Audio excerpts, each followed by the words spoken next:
વર્ષો સુધી શિક્ષણના ક્ષેત્ર સાથે સંકળાયેલા અને સતત સમાજને ઉપયોગી રહેલા એવા કસ્તુરબેન પટેલના પ્રથમ પુસ્તક કાળની પાઠશાળાનું ભાવનગરની ખ્યાતનામ સંસ્થા શિશુ વિહારમાં સાહિત્યના ક્ષેત્રના દિગ્ગજોના હસ્તે વિમોચન કરાયું.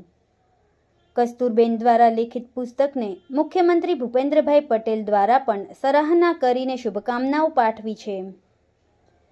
કસ્તુરબેનના અનુભવના નિચોડ સમા આ પુસ્તકનો નવી પેઢી અને શિક્ષણના ક્ષેત્રના અનેક લોકોને માર્ગદર્શક બની શકશે. એમણે બહુ વિવેકપૂર્વક આમાં પોતે કઈ રીતે પ્રસર્યા છે એની કબૂલાત કરી છે. આગળ લખે છે કે હું લેખિકા નથી, પણ સંજોગોએ બનાવેલી આ શિક્ષિકા વાચન પ્રિય છે. સૌથી પહેલા તો ચેતનાબેનને ખૂબ ખૂબ અભિનંદન. સરસ રીતે પ્રથમ વખત આ સ્વાદ કરાવ્યો અને ખૂબ આનંદ આવ્યો બધાને. ડૉક્ટર વિનોદભાઈ જોશીને સાદર વિનંતી કરીશ કે આપ આપની જગ્યા પ્લીઝ લઈ લો સાહેબ. તાળીઓના જોરદાર નાદ સાથે આપણે ડૉક્ટર વિનોદભાઈ જોશીને સ્વાગત કરીશું. રાજકોટથી ખાસ બેન શ્રી કસ્તુરબેન પટેલના પુસ્તક વિમોચનમાં પધાર્યા છે એવા શ્રી નટવરભાઈ આહલપરાને જોરદાર તાળીઓના નાદ સાથે આપણે વધાવી લઈએ. શિશુ વિહાર સંસ્થાના મંત્રી શ્રી ડૉક્ટર નાનકભાઈ ભટ્ટને પણ આપણે જોરદાર તાળીઓના નાદ સાથે વધાવી લઈએ. તેમજ આ ઉપક્રમ જેના માટે છે એવા શ્રી કસ્તુરબેન પટેલ. આમ તો કસ્તુરબેન છે એ કોઈ પરિચયના મોતાજ નથી, કારણ કે જ્યારે કોઈ શિક્ષક લખે ત્યારે એની કલમ હંમેશા સક્રિય અને સદ્ધર જ હોય. પણ કસ્તુરબેન તો એવા વ્યક્તિ છે કે જે શિક્ષક પણ છે અને સાથે સાથે લાઇબ્રેરીનો ખૂબ મોટો ખજાનો પોતાની સાથે અને પાસે લઈને 24 કલાક ફરે છે. એવા કસ્તુરબેન છે. જ્યારે કસ્તુરબેનનો પરિચય આપવાનો થયો ત્યારે મારી પાસે એના માટે બહુ ઓછા શબ્દો હતા, પણ જ્યારે મળ્યા ને ત્યારે લાગણીની બહુ બધી વાચા હતી. કારણ કે કસ્તુરબેને ઈ સંસ્થામાં અત્યારે કાર્યરત છે કે જે સંસ્થાનું સિંચન 9 થી 12 ની દીકરીઓ કરી રહી છે. ત્યાં આગળ શ્રમ કાર્યથી માંડી અને અધ્યયન અધ્યાપનનું કાર્ય એક એવા ઘડતર અને સક્રિયતાથી થઈ રહ્યું છે કે જે માત્ર શબ્દોની મોતાજ નથી. એ સંસ્થા વડાવડ કન્યા વિદ્યાલય છે, જ્યાં આગળ કન્યાઓનું સાચા અર્થમાં ઘડતર અને પોષણ થઈ રહ્યું છે. ત્યાં આગળ કસ્તુરબેન લાઇબ્રેરિયન તરીકે ફરજ બજાવે છે અને યોગાનો યોગ વિનોદભાઈ અને નટવરભાઈ બંનેના વરદ હસ્તે આજે એમના પુસ્તક કાળની પાઠશાળાનું વિમોચન થવા જઈ રહ્યું છે.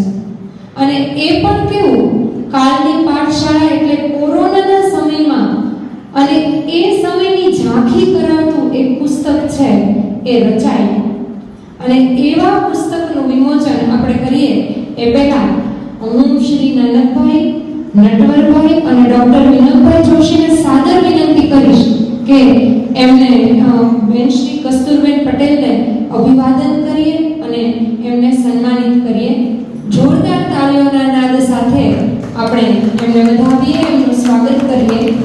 આ સરસ મજાનું પુસ્તક આજે શિશુ વિહાર બુદ્ધ સભાના આંગણે પ્રકાશિત થઈ રહ્યું છે, તો એનો હર્ષ આપણને હોય જ, એનો આનંદ પણ આપણને હોય જ.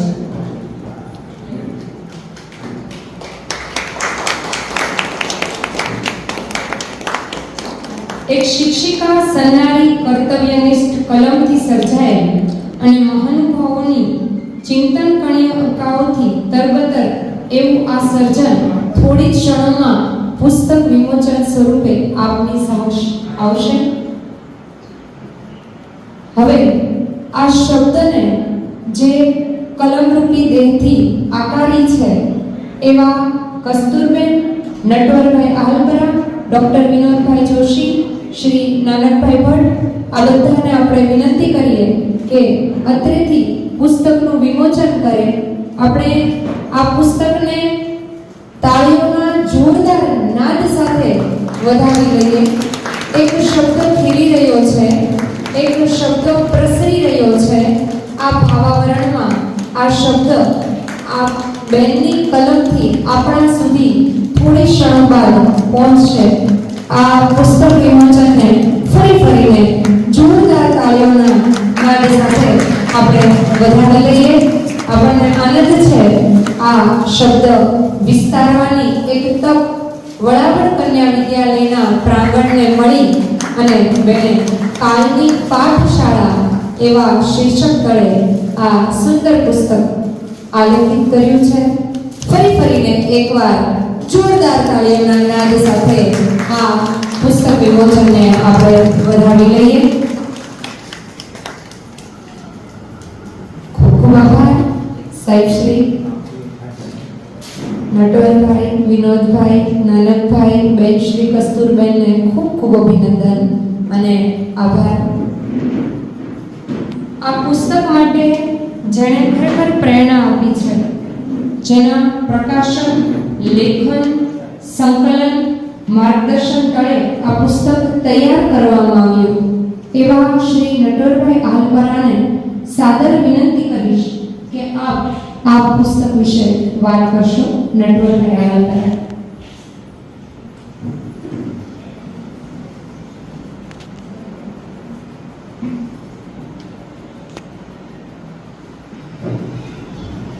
સૌને નમસ્કાર.